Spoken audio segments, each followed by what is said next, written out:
Bom, irmãos, vocês estão vendo aí no primeiro slide, nós iremos falar sobre a divindade de Jesus, e eu coloquei esse coração ao lado do cérebro justamente o que o pastor falou mais cedo. Cristianismo é o sentido da fé, no sentido emocional, do nosso crer dentro de nós mesmos, mas cristianismo é consciência. O cristianismo é uma religião histórica também, que o Filho de Deus pisou nessa terra, viveu aqui, inclusive reconhecido pela academia. Ele pode não ser reconhecido como Filho de Deus, mas é reconhecido como alguém que existiu. Então, é pensar também. Pensar também é importante para que, quando as pessoas venham a interrogar vocês sobre o que vocês creem, ou quem é Jesus, quem é Deus, ou quem é o Espírito Santo, vocês estejam cientes. E foi isso que eu coloquei aqui no primeiro slide. A pessoa e a obra de Cristo são pilares fundamentais da teologia cristã. A Escritura, que nós cremos que é a nossa revelação acurada, nos apresenta um testemunho tanto da humanidade de Cristo, como da sua divindade também.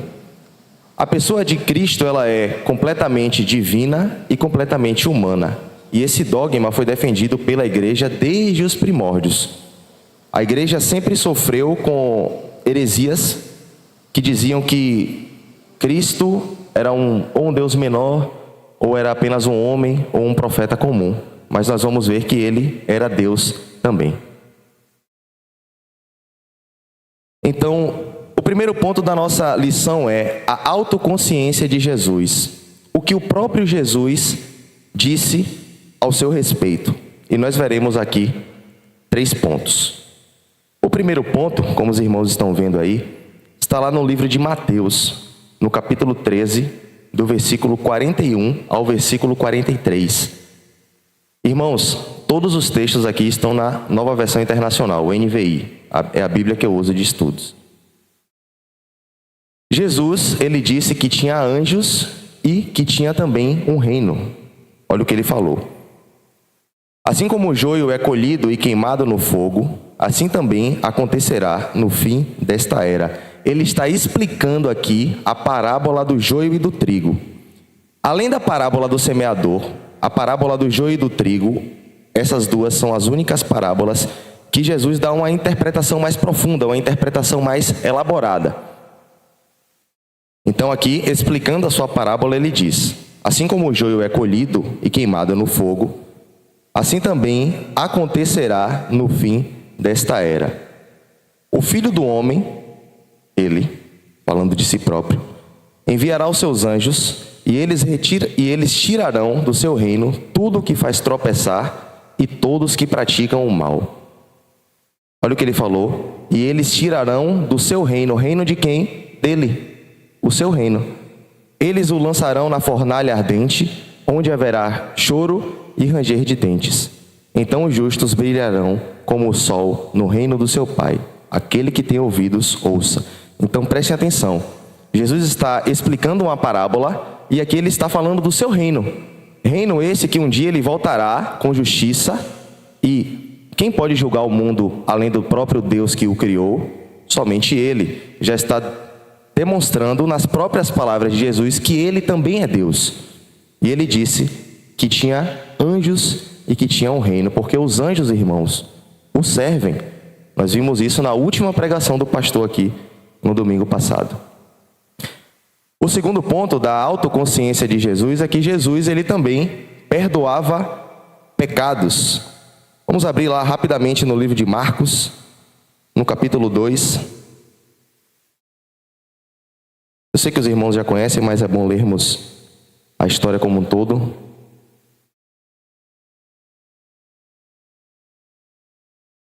Jesus cura um paralítico, diz assim, versículo 1. Vamos até o 5. Poucos dias depois, tendo Jesus entrado novamente em Cafarnaum, o povo ouviu falar que ele estava em casa. Aqui já está, todo mundo já está naquele burburinho de quem é esse homem, ele realmente é Deus, ele realmente faz milagres. Então muita gente se reuniu ali, de forma que não havia lugar nem junto à porta, e eles lhe pregavam a palavra. E vieram alguns homens, trazendo-lhe um paralítico carregado por 4 deles. Não podendo levá-los até Jesus, por causa da multidão, removeram parte da cobertura do lugar onde Jesus estava, e pela abertura do teto, baixaram a maca em que estava deitado o paralítico. Vendo a fé que eles tinham, Jesus disse ao paralítico: Filho, os seus pecados estão perdoados. Marcos já vinha declarando no seu livro que em Jesus o próprio Deus estava presente. Então Marcos já era uma testemunha que falava que em Jesus ali estava o próprio Deus, ou seja, Jesus também é filho de Deus e também é Deus. E aqui Jesus demonstra que ele tem poder e que ele é Deus quando ele cura um paralítico. Somente Deus é capaz de curar as pessoas. Mas aí você fala: meu irmão, mas eu vou no médico. Tudo bem, hoje nós entendemos que Deus trabalha de uma forma diferente, mas milagres 100% só Deus pode fazer. Inclusive os milagres realizados no Antigo Testamento. Meus irmãos, eu falando na imagem aqui e eu falando, perdão.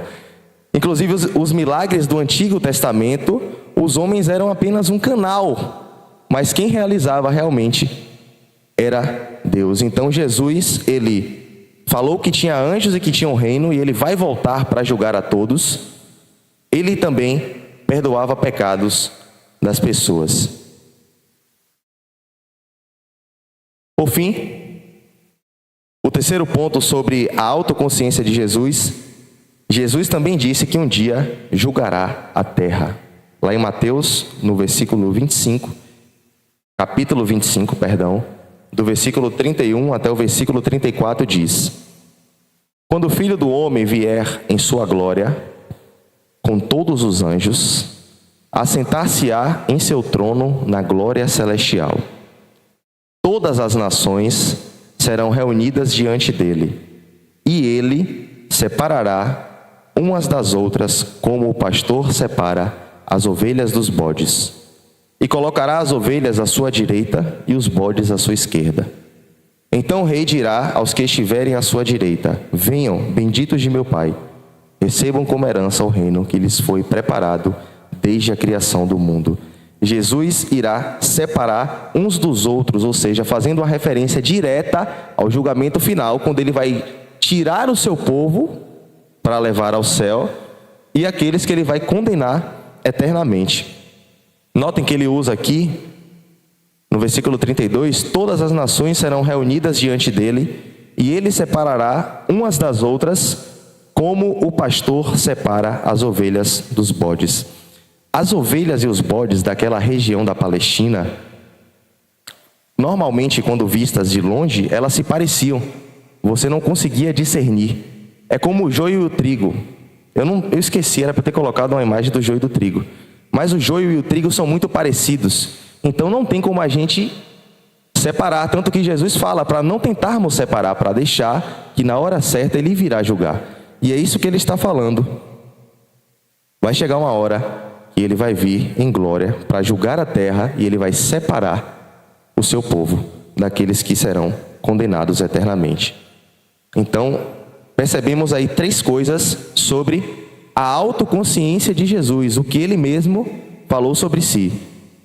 Que ele tinha anjos e um reino, que um dia ele iria julgar a terra e que ele perdoava pecados. E claro, irmãos, lembrando, isso aqui é um resumo das milhares de coisas que Jesus falou. São alguns pontos para mostrarem a vocês a divindade do Senhor Jesus. Lembrem que o objetivo da nossa aula hoje é ver Jesus como Deus, como Senhor. Jesus, ele também fez o uso de autoridade que somente Deus pode ter. Ele disse ser o Senhor do sábado.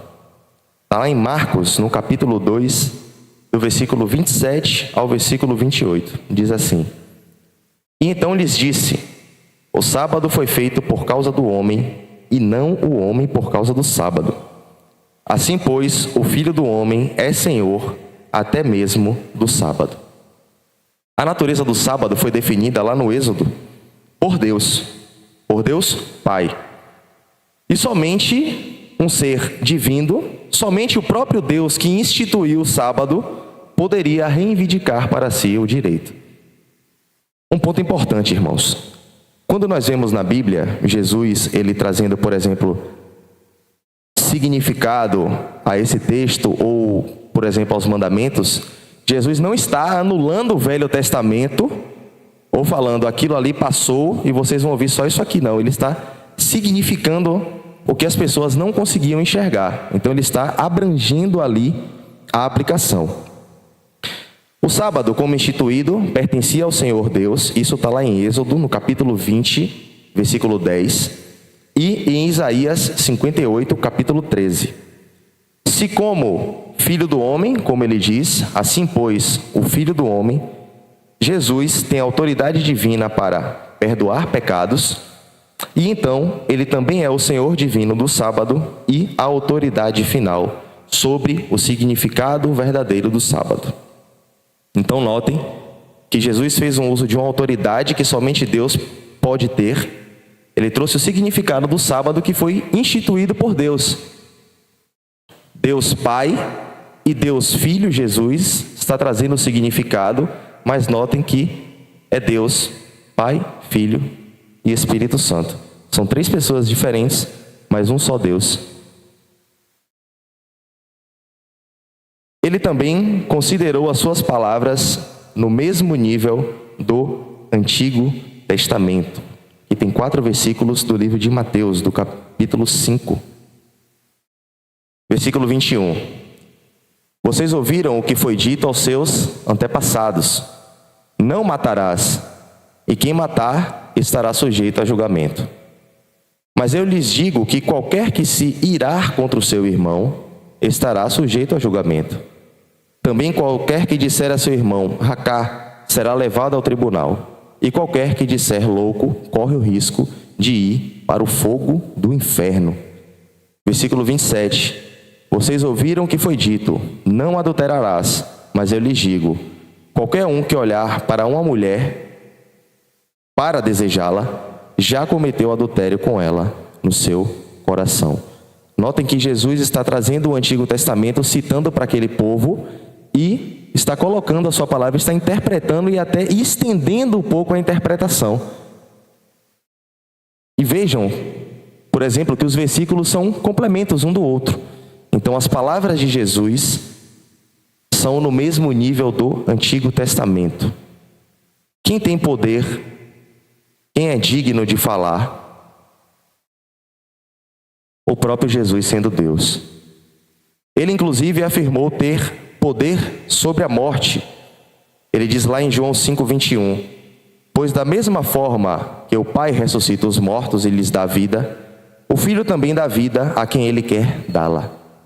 E no mesmo livro de João, no capítulo 11, no versículo 25, ele diz: eu sou a ressurreição e a vida. Aquele que crê em mim, ainda que morra, viverá. Jesus está usando aqui uma prerrogativa do próprio Deus. Ele insiste, inclusive, que apenas ele ressuscitará os mortos no último dia. Então, irmãos, nem a morte tem poder contra Jesus, atestando aí a sua divindade. Ele é superior à morte. O pessoal diz que tem jeito para tudo, não tem jeito para a morte, tem jeito para a morte. Crê em Jesus. Você vai morrer aqui, mas vai habitar eternamente ao lado do seu Pai. Então tem jeito para a morte. As pessoas só não conheceram ainda a Jesus. Irmãos, tá rápido aí? Como é que tá? Tá ok? Eu preciso correr aqui por causa do tempo, mas lá na frente nós temos coisas importantes para falar também. Jesus, ele usou para descrever a si mesmo o título Filho de Deus. E esse título, ele comporta vários significados. Mas Jesus nos dá uma definição mais profunda dessa expressão, onde a ideia da expressão Filho de Deus, quando ele usa, é que ele compartilhava da mesma essência do Pai. Nós somos acostumados, principalmente a tradição católica, fala que todos são filhos de Deus. Nós não cremos assim, nós cremos que todos são criaturas de Deus. Deus criou tudo e todas as coisas. Filhos de Deus são aqueles que se achegam ao Pai através do seu Filho Jesus Cristo. quando Jesus fala que ele é filho de Deus, ele não está no mesmo nível que a gente, apesar de sermos irmãos. Mas a ideia é que ele compartilha a mesma essência do seu Pai. Olha o que ele diz olha o que diz João 5,18. Por essa razão, os judeus mais ainda queriam matá-lo, pois não somente estava violando o sábado, mas também estava até mesmo dizendo que Deus era o seu próprio Pai, igualando-se a Deus. E isso aqui para os judeus, Jesus era um herege. Jesus era um herege. Os judeus monoteístas não aceitavam ele no mesmo nível do Pai. Por isso que, inclusive, ele foi rejeitado por muitos do seu próprio povo. Bom, nós já vimos o que Jesus falou sobre ele. E nós vimos coisas que somente Deus pode fazer, que Jesus também fez. E agora nós vamos ver o testemunho de João e de Paulo sobre Jesus. João definiu o Verbo como Deus e o distinguiu do Pai. Diz assim o versículo 1 de João 1. No princípio era aquele que é a palavra. Ele estava com Deus e era Deus. Essa introdução do livro de João serve de antessala, tipo assim, serve de base para todo o seu livro. João está atraindo o leitor, está aqui introduzindo uma temática importante e palavras que resumem como a palavra. No princípio, aquele que era não coloquei o texto. No princípio, aquele que era a palavra se tornou um ser humano, a fim de revelar a glória de Deus em sua graça. João está fazendo, meus irmãos, uma alusão direta aqui a Gênesis 1, quando ele fala no princípio, ou seja, no início de todas as coisas. Quando, eu não sei, porque tanto Deus, quanto Jesus, quanto o Espírito Santo são eternos. Jesus, ele não, e mais para frente a gente vai falar sobre isso, ele não nasce somente, e tem uma corrente teológica que pensa dessa forma, quando ele está ali na barriga de Maria, ele já existia. Tanto que ele esvaziou de si para se tornar um feto desse tamanho. E João está aqui falando isso, que no princípio, no começo de todas as coisas, aquele que era a palavra de Deus, porque Deus criou todas as coisas ao falar, ele veio à terra para revelar a glória de Deus em graça. No Antigo Testamento, esse termo, a palavra de Deus, é uma autoexpressão poderosa na criação, na revelação e na salvação. O Filho de Deus, Jesus, ele personifica essa palavra como a autorrevelação definitiva de Deus. Irmãos, notem como é importante nós estudarmos essas coisas, porque uma pessoa de qualquer denominação aí, qualquer seita, pode chegar para você e falar que ainda tem uma revelação, que ainda vai vir a revelação final, no sentido de que vai vir um anjo, ou de que, como os judeus acreditam, que o Messias ainda vai vir, eles não enxergam Jesus como o Messias, mas aqui nós vemos que a autorrevelação definitiva de Deus já veio, já habitou aqui, está nos céus, não com outro corpo, com o mesmo corpo que ele habitou na terra, mas glorificado não, né? Ele já era glorificado. Como é que eu posso falar para os irmãos? Está com seu corpo lá, e um dia nós seremos glorificados e iremos ver essa autorrevelação da palavra de Deus. Nós não iremos ver nem Deus Pai, nem o Deus Espírito Santo, não é, pastor? Não tem como a gente vê-los, assim como eu estou vendo a Bíblia aqui agora. Mas a Jesus nós iremos ver. A palavra, ela é distinta de Deus Pai. Nota que João deixa claro que ela estava com Deus e era Deus. Então João está falando de duas pessoas, mas que são plenamente Deus, o mesmo Deus. Na verdade são três pessoas, Pai, Filho e Espírito Santo, que são o mesmo Deus, mas são pessoas diferentes. João afirmou que o Verbo é Jesus. Aquele que é a palavra tornou-se carne e viveu entre nós, e vimos a sua glória, glória como do unigênito vindo do Pai, cheio de graça e de verdade. Deus tornou-se humano. Jesus, ele assumiu a natureza humana sem cessar de ser Deus. Ele tinha as duas naturezas, tanto humana quanto divina. Ele viveu entre nós, é como se ele tivesse armado o seu tabernáculo, ele tabernaculou. Está nos remetendo diretamente aqui ao tabernáculo de Israel, na qual Deus habitou entre o seu povo no deserto. E agora, Deus, nesse tempo, habitou entre o seu povo de uma forma mais pessoal, na palavra que se tornou carne. Às vezes eu penso assim, por que eu não nasci naquele tempo? Queria ter visto Jesus. Mas um dia eu verei também, irmãos. E João, ele ensinou que Jesus é o verdadeiro Deus e a vida eterna. Eu vou só ler o texto para os irmãos, eu vou adiantar porque queria falar um pouco mais à frente. Olha o que João diz, João 5,20. Sabemos também que o Filho de Deus veio e nos deu entendimento para que conheçamos que Ele é o verdadeiro. E nós estamos naquele que é o verdadeiro, em seu Filho Jesus Cristo. Este é o verdadeiro Deus e a vida eterna. O livro de Hebreus também nos traz testemunhos sobre Jesus, e aqui eu só vou passar. Inclusive o pastor já falou 3 coisas aí, e vai falar as outras. Ele resplandeceu a glória de Deus, Hebreus 1,3. Ele criou e sustenta todas as coisas, Hebreus 1,2. Ele é superior aos anjos, nós vimos isso no domingo passado, não foi, pastor? Ele é superior a Moisés, e aqui, irmãos, para os judeus é difícil, viu? Eu até coloquei o judeu ali, ó. E para eles é difícil reconhecer isso. E ele, inclusive, é superior aos sumos sacerdotes. Na verdade, ele é o sumo sacerdote e o próprio sacrifício. Nós vemos aqui também o testemunho de Paulo. E eu queria passar rapidamente nesse texto com os irmãos para falar alguns pontos. Colossenses capítulo 1, versículo do 15 ao 20.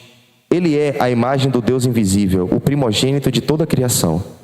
Pois nele foram criadas todas as coisas nos céus e na terra, as visíveis e as invisíveis, sejam tronos ou soberanias, poderes ou autoridades. Todas as coisas foram criadas por ele e para ele. Ele é antes de todas as coisas e nele tudo subsiste. Ele é o cabeça do corpo, que é a igreja, é o princípio e o primogênito dentre os mortos, para que em tudo tenha a supremacia. Pois foi do agrado de Deus que nele habitasse toda a plenitude e por meio dele reconciliasse consigo todas as coisas, tanto as que estão na terra quanto as que estão no céu, estabelecendo a paz pelo seu sangue derramado na cruz. Aqui é uma exaltação poética de Cristo. Paulo, ele insere aqui um louvor poético do Senhor Jesus, que ele afirma que Cristo não é simplesmente um dentre os muitos, mas ele é sublime e acima de todos. Na primeira parte, ele exalta Cristo como o agente pré-existente e regente da criação, ou seja, Cristo é o Criador, estavam lá criando todas as coisas, Deus Pai, Filho e Espírito Santo. E o segundo ponto, ele o considera o reconciliador da criação. Nos achegamos a Deus hoje através do nosso único intercessor, que é o Senhor Jesus. Não mais pelo sacrifício de animais, através de um sumo sacerdote, mas o próprio sacrifício e o próprio sumo sacerdote, que é o nosso Senhor. Paulo, ele fala que ele é a imagem, ele é um reflexo que compartilha a identidade que revela. Ele não é apenas uma imagem, ele é a imagem de Deus. Ele exibe a misericórdia e o amor divino, o poder divino que opera na fraqueza e o mistério divino que reconcilia toda a criação por meio do seu sacrifício na cruz. É Cristo somente quem interliga a lacuna existente entre os céus e a terra, e os seres humanos não necessitam de uma escada ou de seres intermediários para interceder a Deus em favor deles. Irmãos, deixa eu abrir uma brecha muito rápido aqui. Tem umas correntes teológicas que querem de qualquer forma com que a gente tenha participação na salvação. E notem, para que você quer ter participação? Para que eu quero ter participação, um pecador desse, se o Filho de Deus, que é o próprio Deus, morreu e intercedeu por mim, sem pecado? É através dele e somente através dele que podemos nos chegar a Deus. Você tem a sua responsabilidade humana, isso aqui é uma conversa para outra aula, inclusive. Essa aula eu vou deixar para o pastor, que é mais complexa, mas somente através de Jesus você vai se reconciliar com Deus, não pelos seus esforços, não pelo seu serviço, não porque você merece, porque nós não merecemos. Paulo fala que ele é o primogênito Primogênito aqui não é o sentido de ele ser o primeiro a ser criado. É no sentido de que ele tem primazia no contexto da criação. Ele tem a primazia sobre toda a criação. Ele foi gerado eternamente. Existem duas correntes, a filiação eterna e a filiação encarnacional.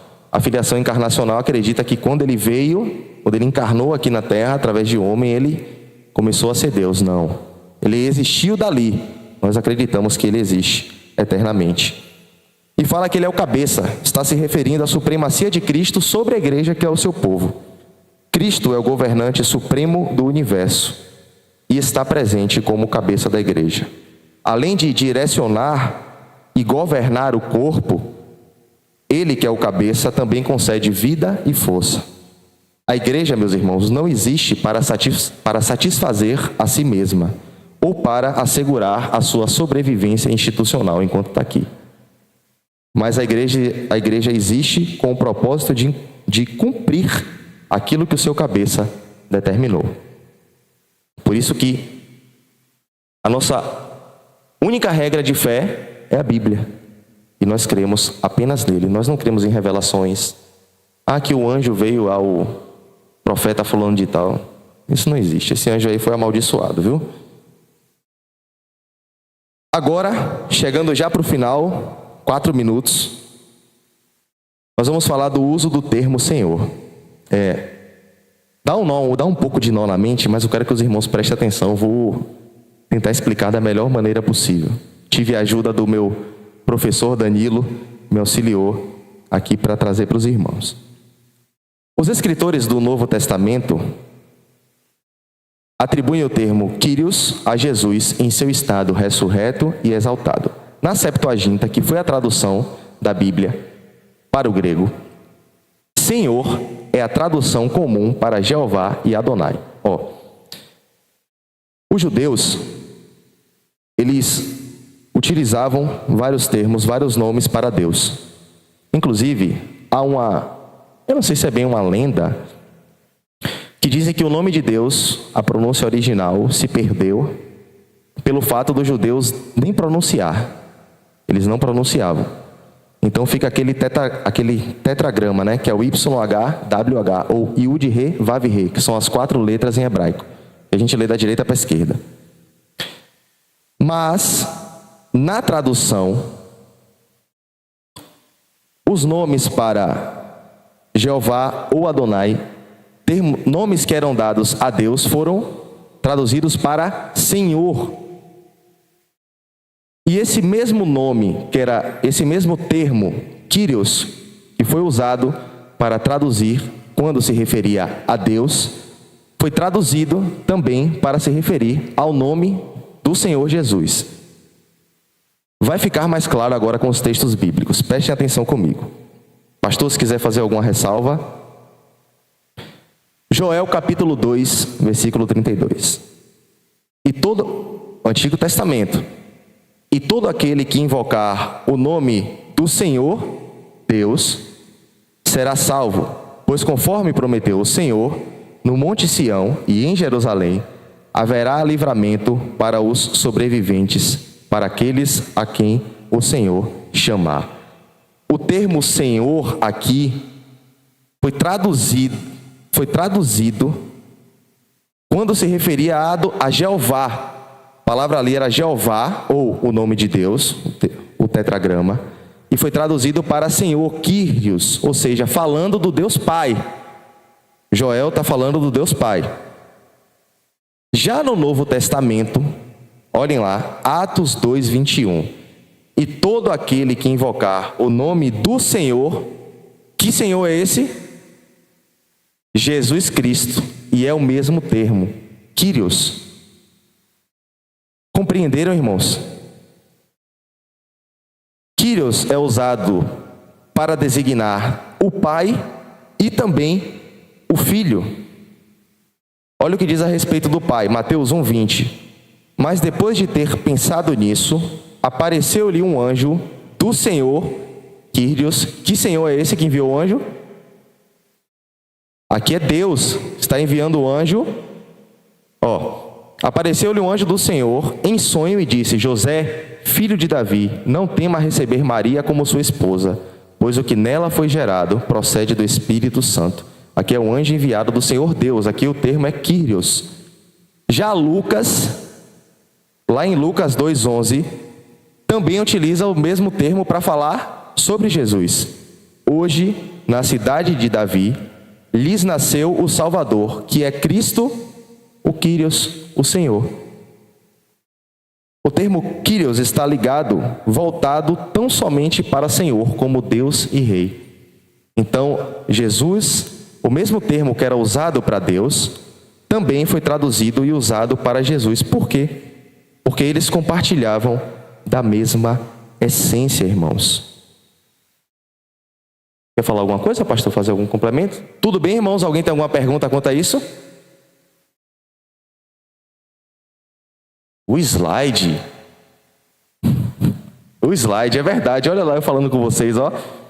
Mas depois de ter pensado nisso, apareceu-lhe um anjo do Senhor, Kyrios, Deus, em sonho e disse: José, filho de Davi, não tema receber Maria como sua esposa, pois o que nela foi gerado procede do Espírito Santo. E Lucas fala: hoje, na cidade de Davi, lhes nasceu o Salvador, que é o Kyrios, que é o nosso Cristo Senhor, porque eles compartilhavam da mesma essência e foram reconhecidos pelos judeus também como Deus, o Senhor Jesus. Olha esse texto aqui que interessante. João capítulo 20, do versículo 27 ao 29. E Jesus disse a Tomé: coloque o seu dedo aqui, veja as minhas mãos. Estenda a mão e coloque-a no meu lado. Pare de duvidar e creia. Disse-lhe Tomé, Tomé, um judeu, entendia todos os usos de termos e de linguagem. Olha o que ele disse: Senhor meu e Deus meu. Tomé está utilizando dois termos aqui, Kyrios e Theos, que é para substituir Adonai e Elohim, para descrever que Jesus é Deus, como o seu pai também é. E como os pais de Tomé criam no passado, como ele diz aqui, não coloquei o texto todo, mas enfim. Como os pais de Tomé criam no passado, criam em um Deus, Adonai, Elohim, ele agora cria em Jesus, que também é Deus. Também é Deus. Tomé está mostrando aqui no Senhor meu e Deus meu, que Deus Pai e o Deus Filho Jesus compartilham da mesma substância, e Jesus é divino e tem autoridade divina. 11:03, 3 minutos. Glória a Deus. Irmãos, como conclusões, notem que a Escritura, ela assevera explicitamente a divindade do Filho, aplica a ele nomes divinos, atribui a ele perfeições divinas. Jesus tinha as perfeições comunicáveis que Deus tem e que o homem também tem, como o amor, mas Jesus também tinha as incomunicáveis, que só Deus tem. Ele fala dele como realizando obras divinas, inclusive a criação, e lhe outorga honra divina. Meus irmãos, Jesus deve ser adorado porque ele é o nosso Deus.